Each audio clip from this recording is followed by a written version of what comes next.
so worth it. As I recover from that neck-snapping hit, let's talk about this buried gem from last generation. Developed by Platinum Games, they're released for half price due to delays, and no doubt the cut content. And with multiplayer simply dead for the game, thanks to all these years, thanks Call of Duty, is it still worth getting? Surprisingly, yes. Kinda sorta. Let me explain. The story isn't really much of anything. Hell, the explanation for the world is one long-ass text scroll that was impossible to read on my old TV.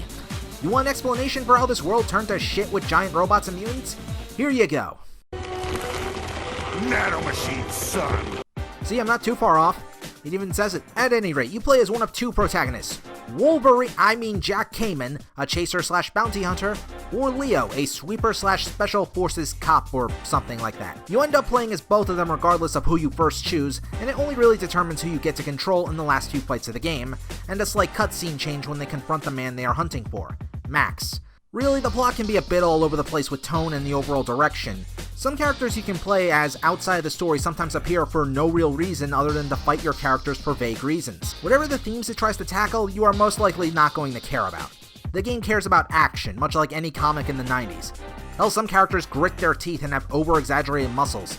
Yet even some characters like the Blacker Baron can manage to put a smile on my face simply for how stupidly funny some scenes can be. It should also be noted that while the game takes character names from Mad World, this is only a spin-off from that game. It kept making me want more, but the game's plot won't really last you too long, averaging out to maybe 6 hours at best, maybe even lower on that depending on your skill level. Shit, I'll be done with her in 30 seconds. Wait a minute.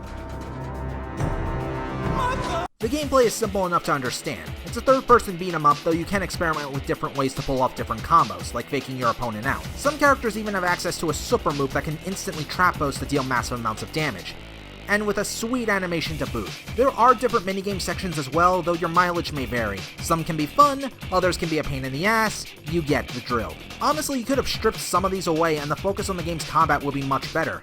And while the normal mode is pretty simple and mainly serves as one giant tutorial for the online component, hard mode gives you the real challenge you want from the game, as the AI is less predictable and can easily curb stomp you.